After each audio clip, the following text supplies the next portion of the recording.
Maka dari itu, ketidaksiapan secara pribadi didorong faktor ekonomi menjadi alasan sebagian besar orang atau remaja melakukan tindakan aborsi ini. Slide berikutnya. Lalu di sini ada faktor sosial. Faktor ini berhubungan dengan imbas yang terjadi apabila lingkungan sekitarnya mengetahui bahwa remaja tersebut mengalami yakni kehamilan pranikah. Mengalami kehamilan sebelum menikah. Ketakutan seperti apa? Ketakutan seperti dikucilkan dan membuat malu orang tua menjadi alasan dilakukannya tindakan aborsi. Slide berikutnya. Kemudian di sini ada faktor kesehatan. Faktor ini sebenarnya lebih fokus pada jenis aborsi medialis. Karena kesehatan dan keselamatan ibu lebih diutamakan dalam masa kehamilan. Maka dari itu, diperbolehkan adanya tindakan aborsi, namun perlu diingat, kata diperbolehkan di sini adalah harus atas indikasi medis atau atas saran dokter. Slide berikutnya. Terakhir, karena faktor pemerkosaan. Sebenarnya faktor ini masih menjadi pro dan kontra ya, karena adanya pendapat yang diperbolehkan tindakan aborsi dilakukan sebab kehamilan yang terjadi bukan dasar sengaja dan keinginan, melainkan atas dasar paksaan. Lebih dalamnya mungkin bisa nanti dari Pak Ismail yang membantu kita untuk menjelaskan tentang faktor pemerkosaan ini. Slide berikutnya. Baik, lepas dari faktor penyebab aborsi, bagaimana sebenarnya cara-cara remaja melakukan aborsi tersebut? Beberapa di antaranya ada dengan minum jamu dan konsumsi obat-obatan ilegal. Biasanya informasi seperti ini didapatkan dari sumber internet. Lalu ada dengan melakukan olahraga keras. Di sini remaja beranggapan dengan melakukan olahraga keras dapat terjadinya keguguran. Padahal keguguran ini terjadi karena faktor kuat atau tidaknya janin dalam kandungan bukan semata-mata atas olahraga keras saja bisa terjadi yang namanya keguguran.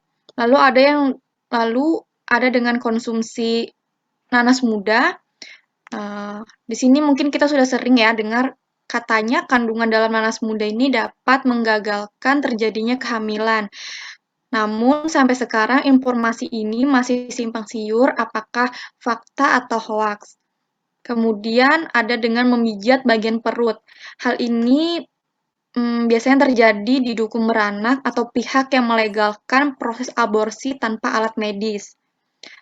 Ada pula dengan cara hubungan seks kembali dengan tujuan meluruhkan kehamilan. Dan terakhir caranya adalah dengan meminum minuman bersoda. Slide berikutnya.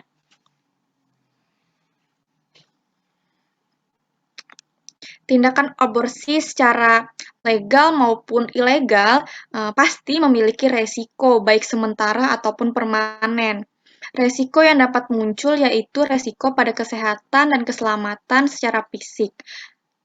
Maksud di sini adalah cara atau tindakan yang dilakukan remaja putri dalam memaksakan keguguran kandungannya dapat memicu yang namanya pendarahan, kemandulan hingga kematian. Serta akan ada rasa penyesalan setelah melakukannya. Lalu di sini ada resiko gangguan psikologi dan kejiwaan. Di sini remaja perempuan akan mengalami atau merasakan hilangnya jati diri pada hidupnya karena rasa bersalah dan malu atas tindakan yang pernah ia lakukan. Terakhir ada resiko sosial. Resiko sosial ini apabila tindakan aborsi yang pernah dilakukannya ketahuan oleh masyarakat, maka ia akan menjadi omongan seperti itu. Dan bisa-bisa ia dikucilkan karena dianggap telah melakukan tindakan kriminal juga tindakan haram. Maka dari itu, setiap tindakan yang akan kita ambil harus kita pikirkan dengan matang bagaimana dampak ke depannya yang akan terjadi apabila perbuatan yang kita lakukan ini termasuk tindakan beresiko. Slide berikutnya. Ini merupakan hasil dan kesimpulan dari pengerjaan makalah serta pembuatan dokumentasi wawancara kepada responden yang sebelumnya pernah melakukan tindakan aborsi.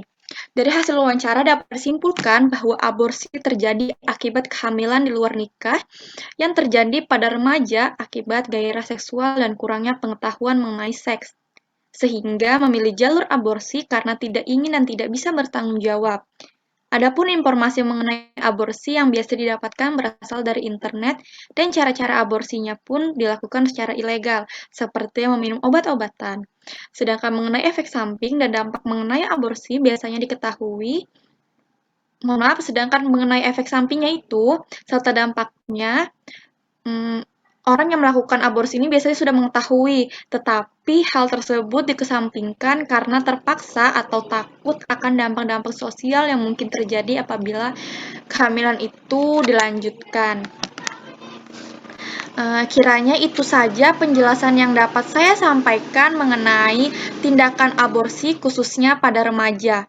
Sebelum saya tutup, saya ada sedikit cuplikan hasil wawancara kelompok 1 kepada responden yang pernah melakukan tindakan aborsi pada usia remaja. Selanjutnya akan kami tayangkan videonya. Selamat menyaksikan.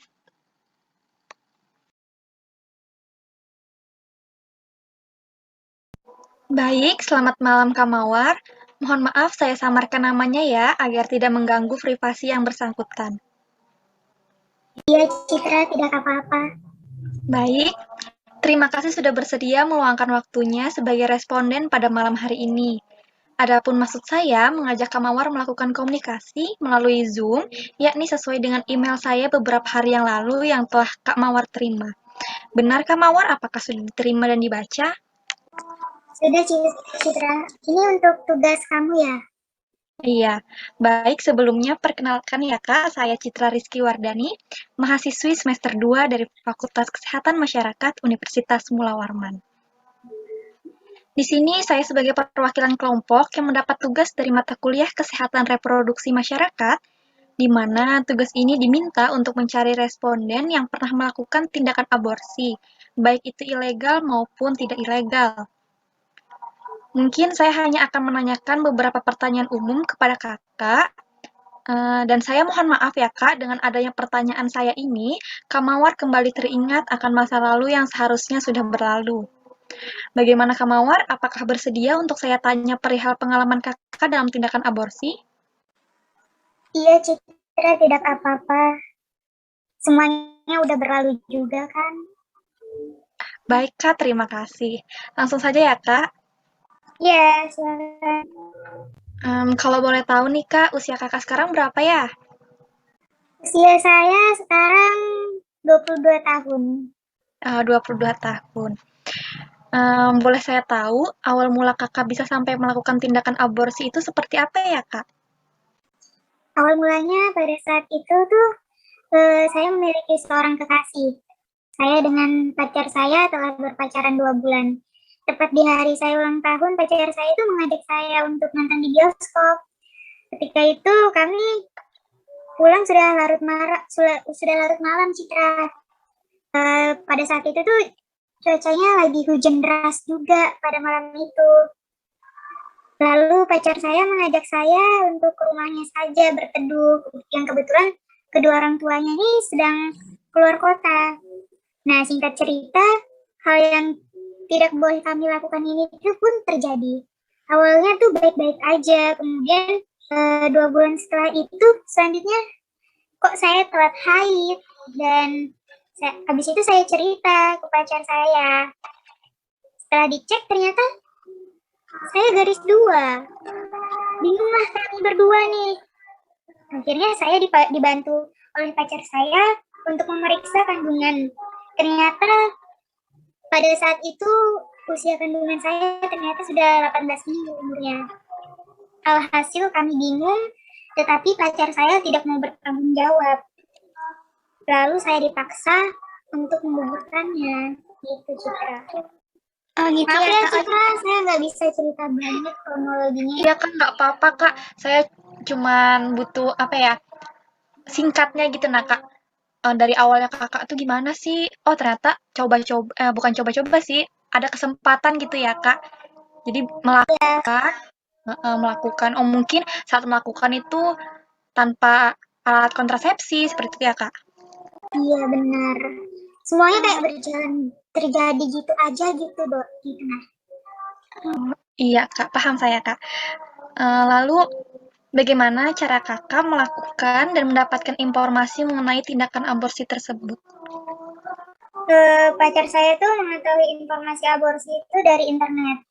Habis itu dia tuh beli obat penggugur kandungan di lewat via online gitu. Baru saya dipaksa untuk minum obat tersebut sama dia. Oh, jadi dapat informasi dari internet ya Kak? Itu karena apa ya? Karena nggak berani ngomong sama orang tua gitu Kak ya? Iya, saya nggak berani karena ya namanya juga pada saat itu kan masih umur 17 tahun kan ya. Oh iya Kak. Oh ya, sebelum Kakak konsumsi obat yang dikasih sama pacar Kakak nih, sebelumnya Kakak tahu nggak sih dampak apa yang dapat terjadi apabila Kakak melakukan aborsi? Yang saya tahu itu jelas pasti sangat berbahaya. Apalagi pada saat itu kan saya masih berumur 17 tahun, Citra. Oh, jadi kurang pengetahuan gitu ya, Kak.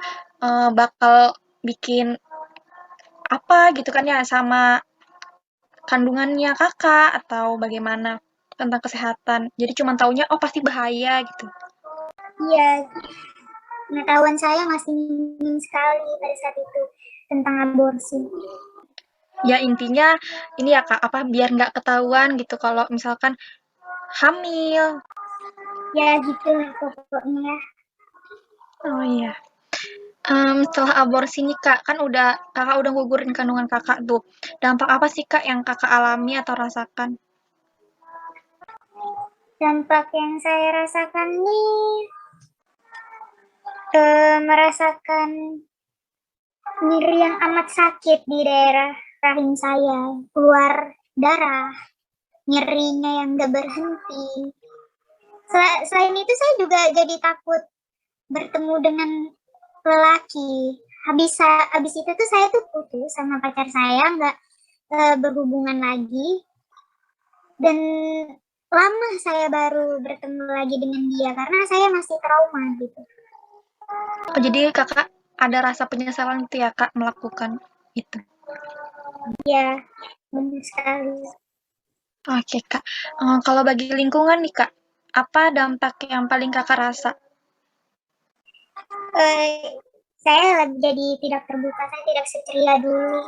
Kalau dulu saya tuh kayak ceria banget anaknya, terbuka dengan orang tua, bercerita, senang bertemu dengan banyak orang. Tapi setelah kejadian itu saya jadi takut untuk bertemu dengan banyak orang. Seperti itu sih. Oh gitu ya Kak, kan itu umur 17 tahun ya Kak melakukan aborsi atau pengguguran janin. Hingga saat ini, hingga usia Kakak 22 tahun, apakah orang tua Kakak tahu gitu Kakak pernah melakukan aborsi? Sampai saat ini saya berusaha untuk menutupinya. Oh, begitu ya Kak. Mungkin ini pertanyaan terakhir Kak. Lalu bagaimana hubungan Kakak sekarang dengan pacar yang pernah menghamili hingga menyuruh Kakak aborsi? Setelah kejadian itu kami sempat lost kontak, tapi kami bertemu kembali dan alhamdulillah sekarang kami sudah resmi menjadi suami istri. Walaupun kami berdua menyesal karena pernah membuang calon anak kami dan sekarang masih belum dikarunia anak. Mungkin ini teguran, namun apabila Tuhan bisa diberi kesempatan untuk menyambut kembali, pasti akan saya jaga dan saya akan besarkan dengan sepenuh hati, dengan penuh kasih sayang seorang ibu, seperti itu. Oh, begitu ya Kak, baik. Semoga Kakak sesegera mungkin diberikan amanah untuk dapat memiliki anak ya, Kak. Iya, terima kasih banyak Citra doanya. Iya, kiranya itu saja Kak pertanyaan dan jawabannya yang kelompok saya perlukan untuk bahan tugas kami. Sekali lagi saya mohon maaf apabila ada pertanyaan saya yang kurang berkenan di hati Kak Mawar. Tak perlu khawatir ya Kak, segala data diri Kakak saya pastikan aman dan terjaga. Terima kasih atas bantuannya. Selamat malam. Selamat malam Citra. Baik. Baik, kurang lebihnya saya mohon maaf. Ambil baiknya, buang buruknya. Semoga dengan adanya presentasi mengenai aborsi dari kelompok satu dapat menambah wawasan dan menjadikan ini bahan pembelajaran bagi kita semua. Saya cukupkan, sekian, terima kasih. Wassalamualaikum warahmatullahi wabarakatuh. Saya kembalikan kepada Pak Ismail. Waalaikumsalam warahmatullahi wabarakatuh. Oke, baik. Terima kasih atas presentasinya dan video singkat terkait dengan masyarakat yang mengalami aborsi, pernah mengalami aborsi.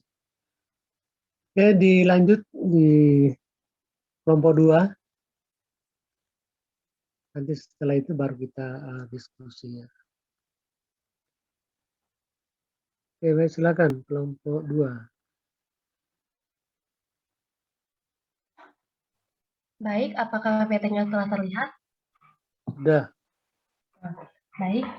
Assalamualaikum, salam, Om Swastiastu, Namo Buddhaya, dan salam kebajikan. Halo, selamat pagi. Saya ucapkan kepada Bapak Dr. Angus Ismail ABMKes dan teman-teman yang berbahagia. Di sini, kami kelompok 2 akan mempresentasikan hasil diskusi kami dengan topik atau materi infertilitas. Sebelum kami lebih lanjut atau lebih dalam menjelaskan materi kami, izinkan saya selaku perwakilan kelompok 2 untuk mengenalkan nih nama kelompok kami. Kami beranggotakan 10 orang, yakni bisa dilanjut, yakni yang ada Adristi, yang kedua Ahmad Azari, yang ketiga saya sendiri Angela Talismea, yang keempat Belinda Adelina Butar-Butar, yang kelima Fatekatus Paramita, yang keenam Lutfiatul Sada, yang ketujuh Nur Asrini Widiawati, yang kedelapan Sekar Ayu Maulidia, yang kesembilan Syania, dan yang terakhir adalah Pinka Salsabila. Bisa dilanjut. Baiklah, di sini kami akan menjelaskan mengenai infertilitas. Tapi sebelum lebih jauh lagi, kita akan menjelaskan nih apa sih latar belakang dari infertilitas itu. Kami menemukan ada 3 topik penting mengenai infertilitas ini. Yang pertama, adanya tidak semua pasangan yang sudah menikah dapat dengan mudah diberikan anak karena adanya masalah infertilitas. Yang kedua, sebanyak 35% kasus infertilitas ditemukan pada pria, 30% lagi pada wanita, dan 20% faktor keduanya, serta 10% tidak diketahui penyebabnya. Yang ketiga, adanya infertilitas terjadi karena masalah medis serta physiological krisis, yaitu adanya kecemasan, depresi, dan stres. Bisa dilanjut? Nah, dari tadi kita telah menjelaskan tentang latar belakang dan telah ditemukan adanya kata-kata infertilitas. Mungkin sebagian teman-teman sudah mengetahui nih apa sih tentang infertilitas, tetapi mungkin ada beberapa yang belum. Di sini kami akan menjelaskan mengenai apa sih teori dari infertilitas tersebut. Bisa dilanjut? Nah, pengertiannya, infertilitas adalah suatu kegagalan memperoleh kehamilan pada pasangan yang telah menikah dalam waktu 12 bulan atau lebih setelah melakukan hubungan seksual secara teratur tanpa alat kontrasepsi. Ini misalnya pasangan suami istri telah melakukan hubungan suami istri sebanyak 2-3 kali dalam seminggu, namun belum diberikan keturunan. Bisa dilanjut? Nah, kita akan menuju ke jenis-jenis infertilitas. Dari materi atau topik yang telah kami diskusikan, kami menemukan ada 2 jenis infertilitas, yaitu infertilitas primer. Infertilitas primer adalah pasangan suami istri belum pernah mengalami kehamilan sama sekali selama 2 bulan atau lebih. Jadi dapat dikatakan masa suami istri mereka belum sama sekali terjadi kehamilan. Sedangkan dalam infertilitas sekunder adalah istri pernah hamil namun setelah kehamilannya tersebut tidak terjadi kehamilan lagi. Ini dapat dikatakan adanya keguguran saat sehingga menjadi pemicu bahwa wanita tersebut atau istri tidak akan sulit untuk mendapatkan atau hamil kembali. Bisa dilanjut? Nah, kita akan menjelaskan mengenai penyebab infertilitas. Pada wanita, infertilitas terjadi karena adanya tuba fallopian rusak atau tersumbat, kelainan hormon, adanya hiperprolaktinemia, adanya tumor rahim, baru ada endometriosis, baru ada menopause prematur. Kemudian pada pria ada spermatogenesis yang rusak, lalu ada obstruksi vesicula seminalis atau transportasi sperma yang rusak, lalu ada disfungsi ejakulasi, lalu ada kelainan bawaan, gangguan tiroid, dan efek samping obat-obatan. Bisa dilanjut lagi. Nah, dari penyebab itu timbul nih dampak dari infertilitas baik kepada wanita maupun pria. Nih, pada wanita seringkali infertilitas itu dianggap disebabkan oleh wanita, sehingga pada wanita sering terjadi kekerasan dalam rumah tangga, terabaikannya kesehatannya, dilabeli sebagai wanita mandul, dan terjadinya penceraian. Pada laki-laki akan terjadi kekecewaan, kekhawatiran, kecemasan menghadapi masa tua, dan sama dengan wanita akan ada penceraian juga. Bisa dilanjut.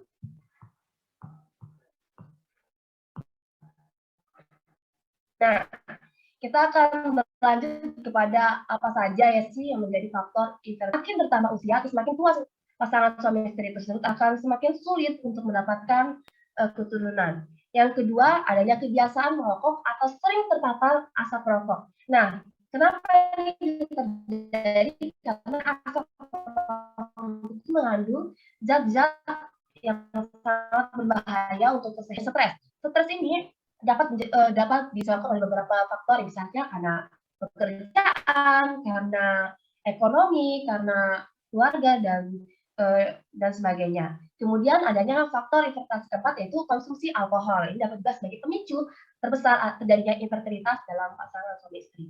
Bisa dilanjut. Namun, bisa dilanjut.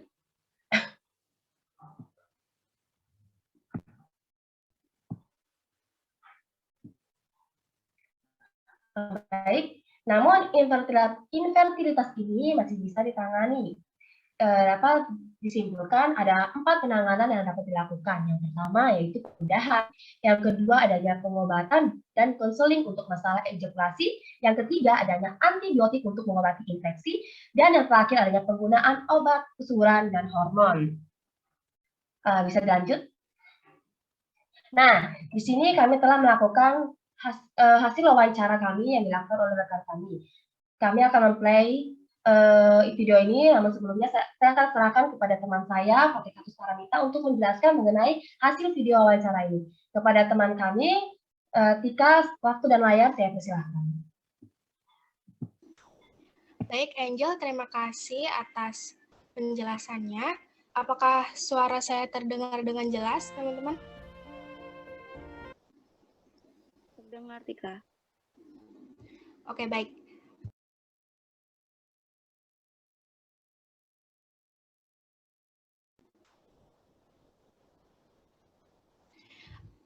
Sekarang saya minta perhatian teman-teman sebentar untuk menyaksikan sebuah video hasil wawancara yang dilakukan oleh salah satu anggota kelompok kami kepada pasangan infertilitas. Wawancara ini dilakukan di Kalimantan Utara, tepatnya di daerah Tarakan. Tentunya pengambilan video ini sudah atas persetujuan oleh narasumber, dan beliau telah bersedia membagikan pengalamannya kepada kita semua yang berkesempatan hadir pada hari ini seputar masalah infertilitasnya. Baik teman-teman, mari kita simak videonya. Silakan untuk diputar videonya.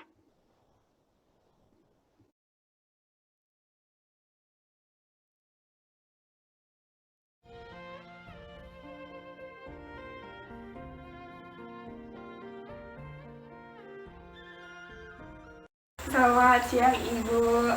Perkenalkan, saya Nur Asrini Widiwati dari Fakultas Kesehatan Masyarakat Universitas Munawarman. Tujuan saya datang ke sini untuk mewawancarai dan meminta izin Ibu untuk bertanya seputar pasangan infertilitas. Apakah Ibu bersedia untuk saya tanya?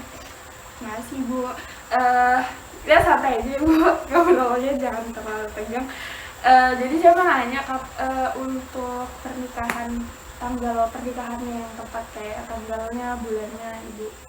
12 April 2008. Jadi sebelum menikah, waktu Ibu masih gadis, apakah menstruasi Ibu lancar? Lancar ya, berarti siklus menstruasinya lancar. Setelah menikah juga masih lancar. Sebelum melakukan pernikahan, apakah Ibu melakukan pemeriksaan terlebih dahulu? Apakah terdapat riwayat penyakit yang pernah diderita oleh suami ataupun istri? Ibu selain suami juga sehat. Bagaimana pola hidup istri maupun suami? Apakah ada kebiasaan merokok dari Ibu ataupun suami, atau keadaan stres dan masalah lain? Suami merokok sih, kalau saya ya enggak. Jadi yang merokok suami ya. Kalau stres atau masalah lain nggak ada. Oke. Kalau kondisi berat badan Ibu Saya normal. Kalau suami juga normal. Oke. Untuk pekerjaan yang dilakukan oleh Ibu sendiri, Ibu aktivitas setiap hari. Ibu tiap hari bekerja. ya bekerja sebagai Guru. sebagai ibu. Pekerjaan rumah tangga juga Ibu lakukan? Iya. Apakah terdapat kelainan reproduksi pada Ibu?